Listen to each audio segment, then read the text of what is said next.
Dewi Siluman Bukit Tunggul. Bagian 1. Wiro Sableng menghentikan jalannya di tikungan itu. Matanya memandang ke muka, memperhatikan beberapa buah gerobak besar ditumpangi oleh perempuan-perempuan dan anak-anak. Gerobak-gerobak itu juga penuh dengan muatan berbagai macam perabotan rumah tangga. Belasan orang laki-laki kelihatan berjalan kaki dan membawa buntalan barang-barang. Jelaslah bahwa semua mereka itu tengah melakukan pindah besar-besaran. "Saudara, hendak pergi kemanakah rombonganmu ini?" bertanya Wiro sewaktu seorang anggota rombongan melangkah ke jurusannya. Orang itu memandang sebentar kepadanya dengan pandangan curiga. Demikian juga anggota rombongan yang lain. "Kami terpaksa meninggalkan kampung, pindah ke tempat lain yang jauh dari daerah ini." "Kenapa pindah?" Seorang laki-laki tua yang mengemudikan gerobak, menghentikan gerobak itu dan menjawab pertanyaan Wiro Sableng. "Kampung kami dilanda malapetaka." "Malapetaka apakah?" "Kepala kampung dan 5 orang pembantunya, serta istrinya digantung.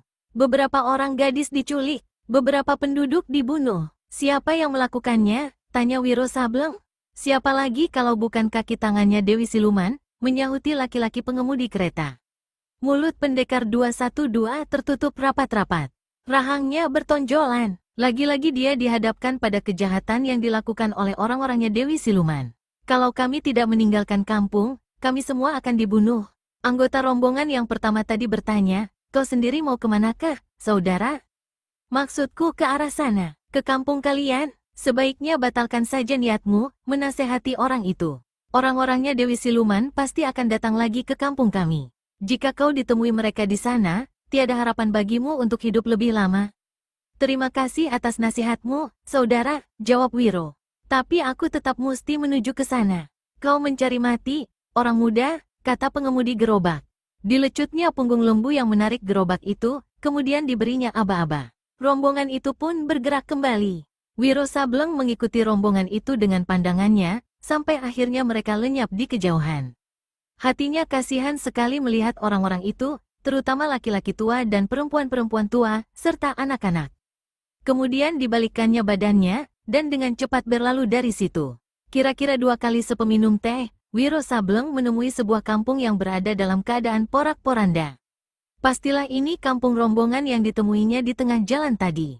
Beberapa buah rumah hancur, 2 di antaranya musnah dimakan api. 4 orang laki-laki terkapar di hadapan sebuah rumah bagus. Sedang di langkan rumah, pendekar 212 menyaksikan 6 orang tergantung berayun-ayun tiada nyawa lagi. Yang pertama adalah kepala kampung, kemudian istrinya. Selebihnya adalah pembantu-pembantu kepala kampung. Di beberapa langkan rumah lainnya, Wiro menemukan pula beberapa orang yang mengalami nasib sama seperti kepala kampung, digantung sampai mati. Pendekar 212 menyandarkan punggungnya ke sebatang pohon dan membatin. Kesalahan apakah yang telah dibuat penduduk kampung ini sebelumnya, sampai mereka dibunuh sedemikian kejamnya? Anak-anak dan perempuan-perempuan tanpa peri kemanusiaan sama sekali? Wiro ingat pada ucapan anggota rombongan tadi. Orang-orangnya Dewi Siluman pasti akan kembali ke kampung itu. Wiro memutuskan untuk menunggu. Jika manusia-manusia jahat itu muncul, dia akan buat perhitungan dengan mereka, dan sekaligus mencari keterangan di mana letak Bukit Tunggul. Manusia macam Dewi Siluman tidak layak dibiarkan hidup lebih lama. Maka Wiro pun melompat ke sebuah cabang pohon yang tinggi, duduk di situ, dan memulai penungguannya. Sampai matahari condong ke barat, tak seorang pun yang muncul. Dengan hati kesal, murid Eyang Sinto Gendeng dari Gunung Gede itu turun dari atas pohon dan mengelilingi kampung. Bukan main geramnya Wiro, sewaktu di salah satu dinding rumah penduduk ditemuinya barisan-barisan tulisan seperti yang dilihatnya sebelumnya di kampung yang terdahulu. 8 penjuru angin adalah daerah kami. Siapa menantang mesti diterjang. Dunia persilatan boleh geger. Tokoh-tokoh persilatan boleh turun tangan. Kalau mau mempercepat kematian. Dan juga di bawah barisan-barisan kalimat itu tertera lukisan tengkorak kecil. Geram sekali Wiro Sableng, ia pergunakan kaki kirinya untuk menendang dinding rumah itu. Dinding rumah hancur berantakan. Ditinggalkannya tempat itu. Hatinya bimbang dan meragu, apakah orang-orangnya Dewi Siluman benar-benar akan kembali ke kampung itu. Tiba-tiba Wiro tersirap kaget. Di belakang rumah sebelah kirinya, terdengar suara seseorang bicara. Heran, kenapa Dewi Siluman berbuat kekejaman yang tiada artinya ini? Sebagai jawaban terdengar suara helaan napas yang disusul dengan ucapan, manusia punya 1000 macam cara untuk cari nama di dunia persilatan. Ternyata ada dua orang di samping rumah sana. Yang mengherankan Wiro ialah mengapa dia sama sekali tidak mendengar sedikitpun kedatangan kedua manusia itu. Penuh rasa ingin tahu, Wiro menyelinap ke bagian rumah yang lain, dan melompat ke sebatang pohon berdaun rindang. Dari sini jelas sekali dia dapat memandang ke halaman samping rumah tadi. Dua sosok tubuh manusia dilihatnya berdiri di sana. Dan untuk kedua kalinya pendekar 212 dibuat terkejut. Salah seorang dari dua manusia itu bukan lain dari nenek-nenek sakti yang pernah baku hantam sekitar 2 bulan yang lewat dengan dia di kota raja. Nenek-nenek sakti yang dikenal dengan gelar si telinga arit sakti. Gerangan apakah yang membuat manusia ini berada pula di Pulau Madura? Dan siapakah manusia yang berdiri di sampingnya saat itu? Manusia ini juga seorang perempuan tua renta, bermuka keriput. Salah satu matanya hanya merupakan rongga hitam yang mengerikan. Kepalanya tidak sedikit pun ditumbuhi rambut. Dia mengenakan jubah putih yang pada bagian dadanya tergambar 2 buah arit saling bersilangan. Melihat kepada umur serta ciri-ciri manusia ini, Wiro menduga mungkin sekali dia adalah guru si telinga arit sakti. Sekurang-kurangnya kakak seperguruannya. Dan apakah kemunculan mereka berdua di Pulau Madura ada sangkut pautnya dengan pertempuran di kota raja dulu itu? Sangkut paut urusan dendam yang hendak dibalaskan? Atau mungkin untuk satu urusan lainnya? Wiro terus memperhatikan dari atas pohon berdaun lebat itu. Dilihatnya si telinga arit sakti memandang berkeliling. Tak ada tanda-tandanya bangsat yang kita kejar itu berada di sini. Perempuan tua berjubah putih buka suara. Si telinga arit sakti memandang lagi berkeliling lalu menyahuti, tapi rombongan yang kita papasi di tengah jalan itu mengatakan bahwa dia memang menuju ke sini. Mungkin dia sudah berlalu ke tempat lain. Kita harus mengejarnya dengan cepat. Kau hanya bikin aku repot saja, telinga arit sakti. Kalau tidak gara-garamu, tentu sekarang ramuan obat yang kukerjakan itu sudah selesai. Telinga arit sakti perlihatkan wajah yang tidak senang. Kalau pemuda sialan itu tidak keliwat sakti mandraguna, pastilah aku tak akan mengemis minta tolong padamu, guru. Nyatalah kini bagi Wiro Sableng bahwa perempuan tua berjubah putih itu adalah guru si telinga arit sakti. Dan nyata pula bahwa kemunculan mereka di Pulau Madura saat itu adalah dalam mencari dirinya sendiri. Rupanya kekalahan di kota raja tempo hari sangat menggeramkan hati si telinga arit sakti, hingga manusia itu mengadu kepada gurunya. Guru dan murid kemudian sama-sama mencarinya. Dalam berpikir-pikir apakah dia saat itu segera turun atau tetap saja diam di atas pohon, maka Wiro mendengar perempuan berjubah putih berkata, kita teruskan pengejaran ke timur. Kurasa orang yang kita cari masih belum berapa jauh. Telinga arit sakti mengangguk, maka keduanya pun berkelebat hendak meninggalkan tempat itu. Tapi pada detik yang sama dari jurusan barat, satu bayangan hitam laksana anak panah lepas dari busurnya datang memapas ke arah mereka. Pendatang baru ini berseru nyaring. Suaranya menggetarkan 8 penjuru angin. Dua perempuan tua, harap tetap di tempat kalian. Guru dan murid hentikan tindakan mereka dan berpaling ke arah barat. Bedebah, siapa yang berani main perintah seenak cecongornya? Dengus guru si telinga arit sakti dengan penuh kegusaran. Dalam sekejap itu pula si pendatang baru sudah sampai di hadapan mereka. Melihat siapa adanya manusia ini, maka sirnalah kemarahan guru si telinga arit sakti. Malah dia menjurah hormat dan lontarkan senyum. Ah, kiranya 10 jari kematian. Tiada sangka akan bertemu di Pulau Madura ini. Manusia yang baru datang adalah seorang laki-laki berjubah hitam, berambut panjang sampai ke punggung. 10 jari tangannya berwarna hitam legam. Dia berbatuk-batuk dan berkata, setahuku sepasang arit hitam tengah sibuk membuat sejenis ramuan obat sakti di pertapaannya. Tapi kini bersama muridnya berada di sini. Urusan apakah yang telah membawa kalian ke sini? Sepasang arit hitam rangkapkan tangan di muka dada. Urusan biasa saja. Kami tengah mencari seekor anjing kecil yang telah membuat sedikit keonaran di kalangan kami. 10 jari kematian manggut-manggut beberapa kali. Kalau aku boleh tahu, siapakah yang kau maksudkan dengan seekor anjing kecil itu?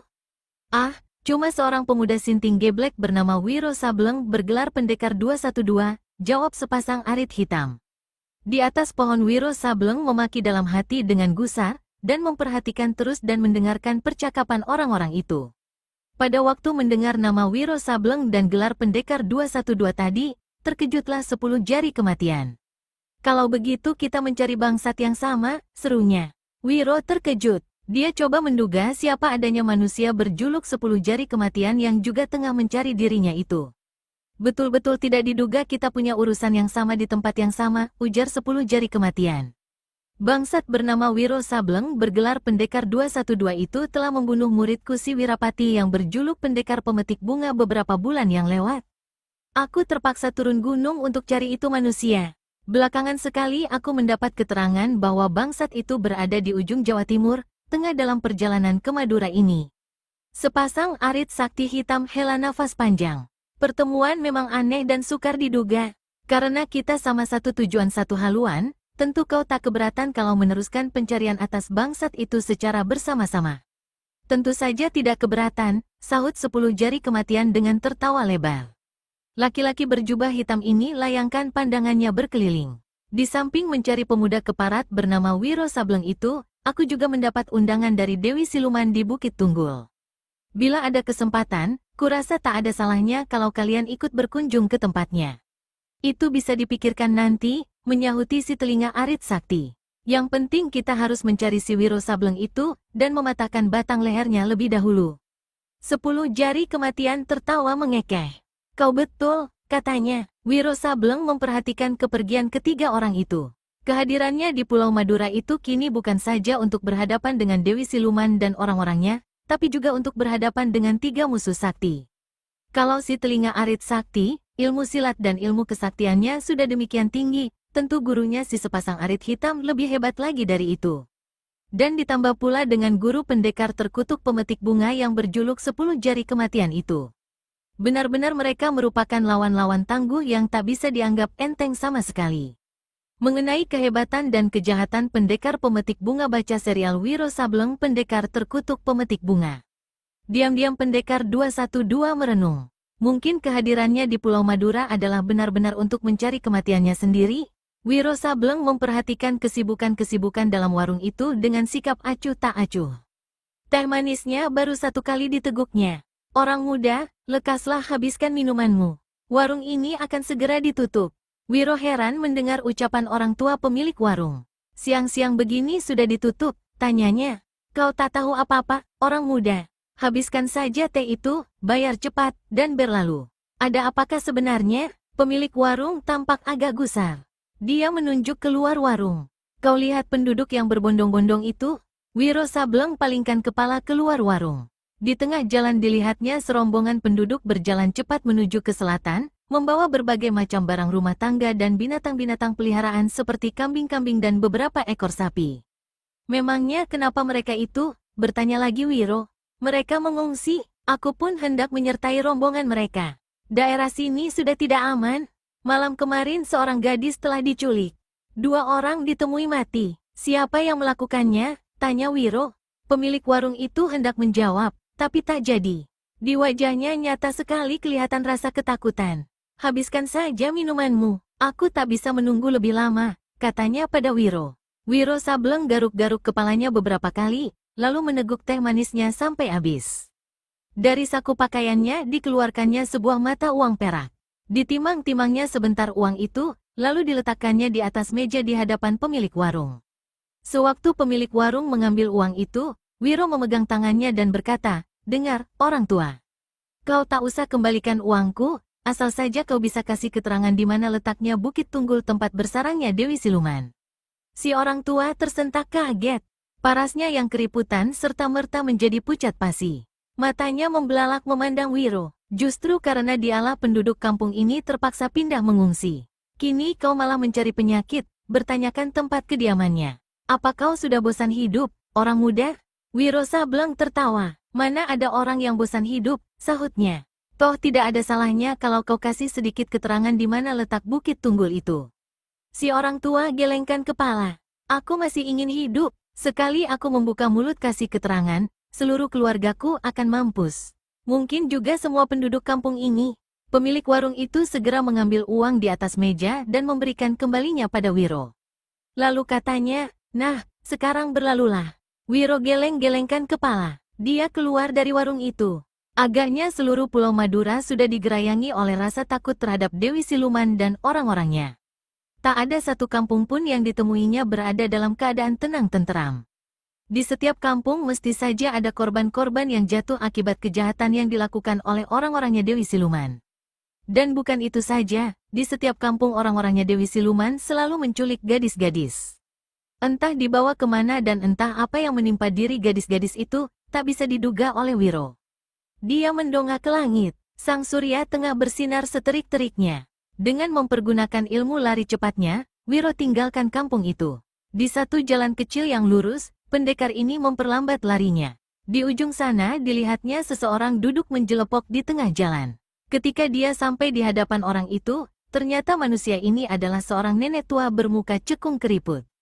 Dia duduk seenaknya di tengah jalan yang kecil itu.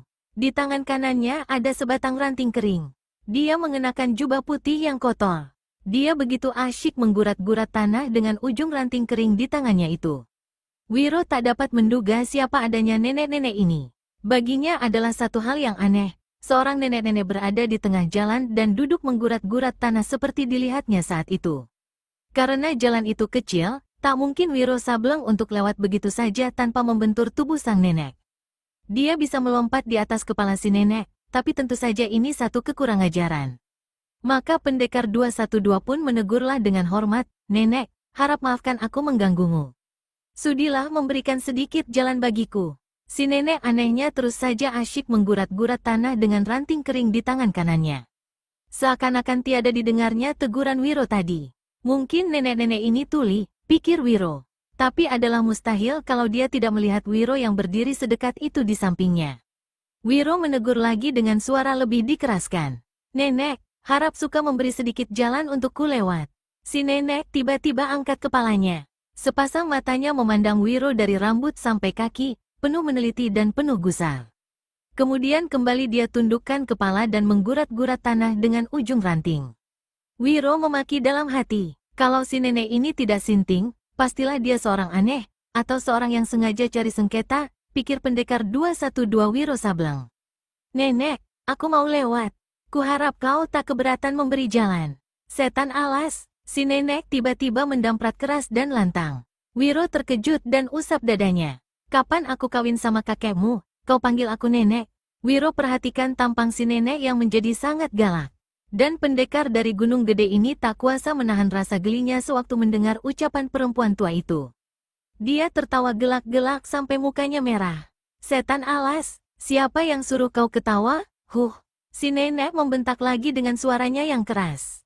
Wiro hentikan tawanya. "Siapa yang suruh?" sentak perempuan berjubah putih itu lagi. "Memang tak ada yang suruh, Nek. Aku mesti panggil apa terhadap kau?" Wiro Sableng garuk-garuk kepalanya. "Kentut betul. Kalau tak ada yang suruh, kenapa mesti ketawa? Apakah seseorang itu baru tertawa kalau disuruh?" bertanya pendekar 212. "Sudah, jangan banyak tanya. Kentutmu sebakul. Jawab, kenapa kau ketawa? Kau menertawai aku, ya? Ayo jawab." "Aku tidak menertawaimu, Nek. Aku tertawa karena ucapanmu yang lucu tadi." "Betul-betul setan alas. Kau anggap aku ini badut yang mau melucu di hadapanmu? Makan rantingku ini." Abis berkata begitu, si nenek hantamkan ranting kering di tangannya. Wut! Pendekar 212 tersentak kaget, dan buru-buru menghindar ke belakang. Sambaran ranting yang di tangan si nenek mengeluarkan angin dingin dan keras. Nyatanya bahwa si nenek bukan perempuan sembarangan, tapi seorang yang memiliki tenaga dalam yang tinggi. Dan ini berarti bahwa dia adalah seorang tokoh silat berkepandaian hebat. Karena serangannya tidak mengenai sasaran, si nenek menjadi gusar sekali. Dia melompat dan ranting kering di tangannya menderu pulang balik tiada hentinya, membungkus tubuh Wiro Sableng dalam serangan-serangan yang sangat berbahaya. Pendekar 212 bersiul nyaring, "Ah, nyatanya kau bukan nenek sembarang nenek," seru Wiro sambil gerakkan tubuhnya dengan cepat untuk menghindar dari serangan ganas si nenek. Mendengar ucapan itu, si nenek jadi tambah buas. Serangannya tambah ganas. Meski senjatanya cuma sebuah ranting kering, namun karena ranting itu mengandung aliran tenaga dalam, maka bahayanya tiada beda dengan bahaya sebuah senjata tajam seperti golok atau sebilah pedang. "Nenek," seru Wiro Sableng, "antara kita tak ada silang sengketa, mengapa kau menyerang aku sejahat ini? Kalau kau tak lekas berlutut dan minta ampun, niscaya kau akan kukirim ke akhirat," teriak si nenek jubah putih. Serangan ranting keringnya semakin menggila. Dalam waktu 5 jurus saja pendekar 212 sudah terdesak hebat. Sampai jurus yang ke-9 Wiro Sableng masih juga berkelebat dalam posisi bertahan, sama sekali tidak balas menyerang. Inilah yang menyebabkan dia saat demi saat semakin terdesak dan kepepet. Ruang gerak pendekar 212 makin lama makin ciut. Ranting kering di tangan si nenek laksana ratusan buah banyaknya, dan menyerangnya dari puluhan jurus. Hampir tiada terasa lagi, saat itu mereka sudah memasuki jurus ke-14. Dalam jurus ini Wiro benar-benar dibikin mati kutu. Dia tak sanggup bertahan lebih lama. Dengan satu bentakan nyaring, pendekar 212 segera pergunakan kedua tangannya untuk mulai balas menyerang. Tapi justru pada jurus itu pula ranting kering di tangan si nenek membuat satu serangan yang sukar dikelit. Brit, robeklah pakaian pendekar 212. Dadanya tergores luka, rasa sakit dan perih serta merta menjalari sekujur tubuhnya. Dan tubuh itu kini menjadi panas dingin. Nyatalah ranting kering di tangan si nenek bukan ranting kering biasa, melainkan sebuah senjata sakti yang mengandung racun luar biasa. Cepat-cepat Wiro keluar dari kalangan pertempuran dan kerahkan tenaga dalamnya. Si nenek tertawa panjang, jangan harap kau bisa hidup lebih dari 1 jam, pemuda keparat. Rantingku ini mengandung racun yang jahat sekali. Wiro tetap tenang, dia tidak yakin racun ranting si nenek akan menamatkan riwayatnya. Sewaktu digembleng di puncak gunung gede, tubuhnya telah diberi kekuatan oleh Eyang Sinto Gendeng, kekuatan yang membuat dia kebal terhadap segala racun yang bagaimanapun jahatnya. Apalagi saat itu dia sudah kerahkan tenaga dalamnya. Si nenek tertawa lagi. Selamat tinggal, orang muda. Nasibmu ternyata sial di Pulau Madura ini. Nantikanlah saat kematianmu di depan mata. Abis berkata begini, si nenek segera putar tubuh dan berkelebat meninggalkan tempat itu. Manusia keriput, tunggu dulu, aku tak sudi kau pergi sebelum menerima sedikit pembalasan hormat dariku, teriak Wiro Sableng. Sekali dia melesat, maka tahu-tahu tubuhnya sudah berada di hadapan si nenek, menghalangi lari perempuan tua itu. Tentu saja kejut si nenek bukan tanggung-tanggung. Matanya melotot membeliak, nyalimu keliwat besar, teriaknya. Apakah mau mampus saat ini juga, bedebah? Wiro bersiul nyaring. Soal nyawa jangan diributkan, perempuan keriput. Terima pukulanku ini, Wiro Sableng hantamkan tinju kanannya ke depan. Di saat itu pula si nenek sapukan rantingnya ke muka. Maka tak ampun lagi tinju dan ranting pun beradulah. Wiro kerenyitkan kening menahan sakit. Kulit tangannya kelihatan lecet, sedang ranting di tangan si nenek mental dan patah berantakan. Si nenek beringas sekali melihat ranting keringnya dimusnahkan lawan. Dia melompat ke muka dengan 10 jari tangan terpantang. Cengkeraman Garuda Sakti, seru pendekar 212 begitu dia mengenali jurus serangan lawan. Sekali tubuh kena dicengkeram, pastilah daging dan tulang-tulangnya akan hancur remuk. Cepat-cepat Wiro menyurut mundur dan buat satu liukan, kemudian hantamkan tangan kanan ke depan, melepaskan pukulan kunyuk melempar buah, yang disertai hampir setengah bagian tenaga dalamnya. Si nenek melengking penasaran sewaktu serangannya tertahan oleh satu gelombang angin yang laksana satu gumpalan batu keras.